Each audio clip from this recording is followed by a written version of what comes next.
Well, it's been a roller coaster of a day. Thought I was feeling better yesterday, and today I let Ozzy go in for his first solo swim thing. And, we moved here as a new property back in 2018. The puppies were two. We got them in 2016. Then we put in the pool. That took about 4 months.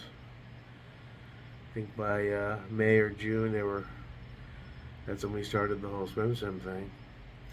And anyone who's watched any of the videos knows it was always them when they started back and forth. They're barking at each other, and it was a joyful celebration of the pool. Apparently, I don't know what they were saying, but it was hard to see Ozzy barking alone. However, I will say this: as much as it hurt me to see it, I was happy to see that he didn't skip a beat, boy. He was happy as a pig in shit. He dove in and got those balls again and again, those toys. Uh, normally it would be Bear running around, stealing it from him and growling at him, saying, "Give me that shit," and running back to his thing. So of course that's what was in my head. You know, and then I just calmed down and enjoyed watching Ozzy be okay. You know, don't worry, the poor me, my dog died videos are coming to an end. I know they must be annoying. I'm trying to get this shit out of you so I don't bottle it up. I figure why not post videos because that's what my dumbass does, right? It's also good for in the future come back for me to look at myself, see how much closure I've gotten. I've lost quite a few dogs over my lifetime. When I was a kid, I had a beagle named, her name was Puffy because I couldn't pronounce the word puppy. I was too young. She ended up making her way down with us to Miami, and that's where I met my stepfather's Rottweiler Thunder. That was my first Rottweiler experience. Sadly, we lived on a lake and there were alligators in it, and Puffy was the smart one, and Thunder wasn't so bright. And they used to sneak out by swimming into the lake around the fence and going out gallivanting. I don't know why nobody did something about that, like maybe put up a fence, to block the water area. My stepfather wasn't thoughtful of that. I think it was a rental house, so I guess they couldn't. And then they would come back an hour later and swim around. And one day she didn't come home again. The Rottweiler came home, but she didn't. So they put flyers up. I was in fifth grade, maybe sixth grade.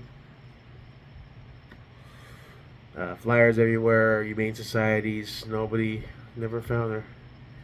So we're assuming that either she went to somebody else's home and they fed her and kept her, or she got taken by a gator. So I was very young, but it was still sad. When it came time for Thunder to be put to sleep, my stepfather couldn't do it. My mom had to drive him down in Miami when he had cancer. So that was a sad moment. It wasn't really my dog; it was his, but I cared for him.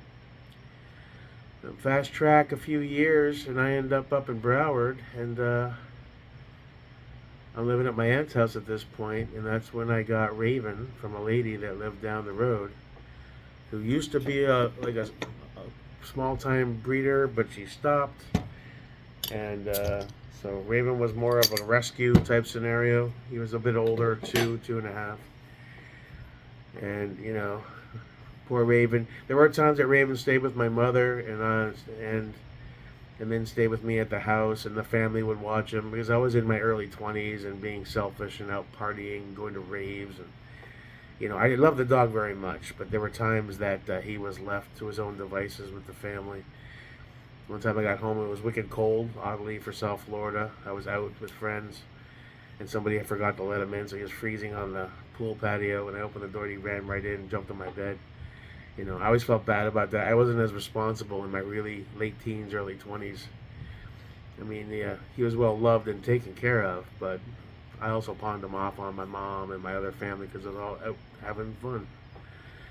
So when it came time for him, at this point, years later, I was living at my mother's house, uh, and then he got cancer, and we waited too long. He lost tons of weight.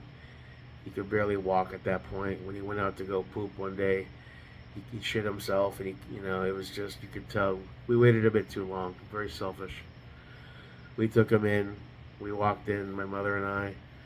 And once they pulled that needle out, I had a panic attack. I couldn't stay in that room. And I started crying profusely. And I just ran out.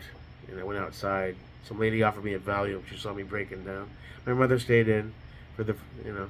It was after that I said, no, from this point forward, no matter what happens, any dog I get in the future, I'm going to be with them to hold their paw when the time comes. Because I felt bad. I felt like a coward, you know. So after Raven, fast forward a few more, 5, 6 years. Now I own a townhouse in Davie on the golf course. I got a decent job. Got a girlfriend.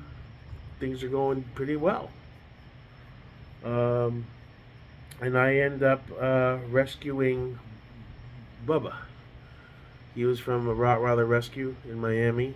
He was about 2.5 years old. A cute guy. I went to meet him. They verified where I lived and the amenities and making sure he was going to be alright. We began our adventure together, and I was very close with Bubba. I felt bad that I had to go to work every day, so he was always hanging out in the townhouse. But you know, it was what it was. I had to make money, and he was always on the couch, on the leather couch, and he had beds and all that. He was well loved and taken care of. And then at one point, the crash happened, and my father died, my grandmother died, and I lost my job. And I end up back, I think, at my mother's house after this, after I had to short sell because the housing crash boom hit, and the values plummeted, and association fees were going up, and and I had no money coming in, so we ended up short selling that. So I ended up calling my family in Maine, and they offered me a job at their motel. I was like, screw it, let's go, because I spent all my summers there. It was a happy place when I was a kid, you know. So I threw Bubba in the Challenger, and up we went, and worked all summer, staying at my aunt and uncle's house. Took Bubba on the beach. Came back after that summer. Got a regular job. I think a couple of years went by, a few years went by, and then similar circumstances. I left that job, and once again I went up to with Bubba to Maine, and this time I opted to stay through the winter, and I got a job, oddly enough, doing tech support for Obamacare for the government. Had to pass like 3 background checks, and they still paid you shit. And you know, that's when he walked in the snow and stuff, and I hated it. By February I was like, I gotta get out of here, I gotta go back to Florida. He started, I mean, he is really fat, he gained a lot of weight, he was fixed. I was overfeeding him like an idiot. By the time we got back to Florida, within a month and a half, possibly before, he had like this little round red, like a nipple on his leg. So I went to the vet, and they said, that's cancer. Now he ran tests, put him on some meds, and then, you know, a month or two goes by, he's on the meds, but he's not doing better, he's doing a little worse. And then he starts to kind of cry when he goes to get up.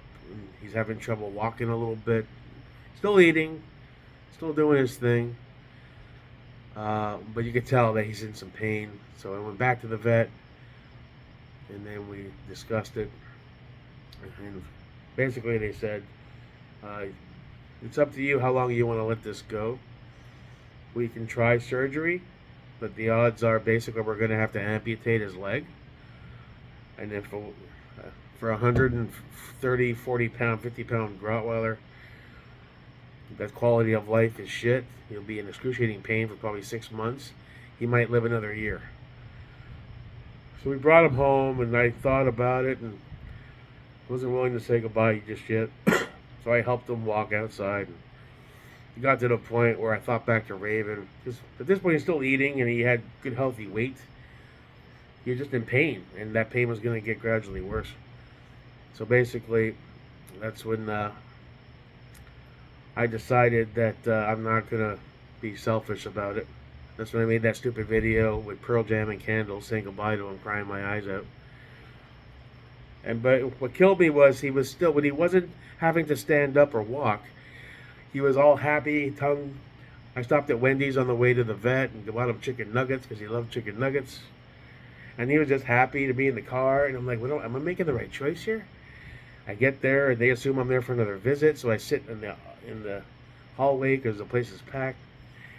And they're like, we'll try to get you in for Dr. Stone to check him out. And I said, I'm here to put him down. And we're so sorry. And they basically instantly put us in a room. And I spoke to them again. And I was like, I mean, I don't know what to do here. I don't want to be selfish and hang on too long like I did with Raven. That's where I taken Raven also. Dr. Stone was amazing and his people. I don't know what to do here, you know. I don't want to let him go, but I don't want him to suffer in pain. I mean, and I asked them what they recommended I did, and they said we've been here a long time and we've seen this type of cancer many, many times, and it never ends well. And if surgery is an option that you want to pursue, he will be amputated, severe pain, and then he'll maybe live a year. Again, the same thing they told me. And I didn't know what to do. You know, he's still sitting there. You know, he's not looking like a dog is on his last leg or anything, but, you know. And they said, you know, this is going to deteriorate. It's going to get to the point where he can't stand up hardly at all. He's going to try to drag himself outside to use the bathroom. You know, that's where you're headed. So I made the call. I called my mother. She was at the office. I said, it's time. I'm doing it. So she left the office and came down. And I held his paw. And we all put him up on the table, and all the girls knew him. You know, I used to bring him there all the time for checkups. The 3-4 assistants of his girls were there, and Dr. Stone. And once the needle came out, they pulled out a can of wet food, and he was all happy. Oh, food! And they start feeding him, and the girls are crying. I was like, shit, we're all crying. And they're giving him the dog food, and he's lapping it up. And Dr. Stone administers the needle, and he just drops, eyes open. And I kissed him on the head and told him I loved him, and rubbed his paw a bit, said my goodbye, went out and broke down, went home, broke down even more, got drunk, and was miserable for days, just sobbing, crying, you know. And that's when I met somebody who had known Bubba, because they had a Rottweiler through pimping my Rotties. Every once in a while they'd walk by, and they'd play together a bit on the front yard. And they saw me and said, where's Bubba? And I'm like, oh, he's gone, you know. So they told me I should check out Pimpin' My Rotties. So I went, checked out their Facebook page and joined, and spoke to Camille and them. And essentially we opted to get first pick of the litter that was not yet born. So we put down the deposit. A few weeks go by and they're posting videos and updates. Eventually they have the birth. I forget how many puppies were in that litter. The father was Luca. The mother was Diva. Ozzy looks just like Diva, and Bear looks just like Luca. And they were adorable. And then they allowed more time to go by for the puppies to settle in. And once the 4-week point came, that's when you go to the house and you meet the puppies and you make your selection. I paid extra money to have the first pick, and I wanted the biggest boy, big blocky head boy, and that was Bear. And I was gonna name him Bear after Bubba, because Bubba's nickname was Bubba Bear. I've mentioned that. And it turns out when she named the puppies when they were born, she called them Bear also, so that was a given. I met Bear rather, in that picture that I posted with him just holding him up when he's this big. Go home, and then we get the call that the dude Jake backed out, so we took Ozzy too, and then we got Ozzy. Brought them home, and the adventures began. Adorable little dudes. 2 years goes by, we sell that house after fixing it up. We move up to Palm Coast, buy this place, put in the pool. The adventures began from there. Lots of cool adventures with my boys. It goes by so fast. So fast. Life in general. I'm sure people that have kids, you blink and your kid's 10, and blink, you're 16 asking for the car keys, blink and they're 20-something getting married. With dogs, that's sped up even more, right? So, when it came to Saturday morning, when I woke up hearing him screaming in pain, and I realized it was something that wasn't a dream and serious, my heart just, my heart died that day, and I've been a mess ever since. It was shocking to see Bear die that way. I'm glad it was fast. I wish I had known proper CPR procedures. I was pushing on the chest when I should have flipped him over and done on his side. Not that I imagined it would have done much, but I'm angry at myself for not knowing that. Now I know. If Ozzy did the same thing, I'd know how to turn him over on the right side, touch the elbow to the chest. You do 30 compressions, close the mouth, blow 2-3 times hard into the nose, watch the stomach rise and fall, and then proceed with the compressions again. Maybe you have a shot, I don't know. And then I felt bad about letting him drink pool water all the time without trying to figure out how to stop that, thinking the salt water triggered it. And I felt bad about giving him people food and fatty foods and things with sugar and cookies and cakes and, because it made them shake their tail and happy. I should have been more responsible, so I'm feeling bad about that. I feel like he went too soon at 7. And, after we went through, thank God for Larry, dropping him off at that stupid ER vet that wouldn't help us when I went down for the snake bite twice. This was the only place open, and I had to bring him somewhere because he was already, by the time we got there, his body was in close to full rigor mortis at that point. He didn't, he peed a little on the chair when he passed away. He didn't poop or anything, thank God, but he did. His final act was a great big fart. He's like, here you go, buddy. Here, Dad. All for you, bud. Stanky boy. And now it's been what? Saturday, Sunday, Monday, Tuesday, 3 days. Tomorrow morning will be 4 days from the incident, and I'm not feeling much better. I mean, I have moments of clarity, and I was like, okay, we're moving forward. And then I'll look at something, and I've been rearranging furniture, so I hide the places that he used to like to hide behind. And the swim sim thing almost killed me today when I let Ozzy. I said, let's get this over with. I know I'm gonna cry like a bitch. Let's just do it so we can desensitize myself to it going forward. Another one was they always come to the door when I got home from shopping or whatever, and they do this all over the door. Came home the other day and it was just Ozzy. That was a heartbreaker. Same thing today when we went supermarket shopping. Came walking in, there's just Ozzy at the door when normally it was 2 of them. It's little things like that that just break your heart. And now I'm trying to make a choice on whether I should get a new puppy and start this adventure again, fill my heart with that, or if it's an irresponsible choice and I should wait. And I'm going back and forth with it, and I just can't seem to make up my mind. I really want the dog, but I want to be okay with Bear being gone. I don't think I'm there yet. At the same time, I know it might take months.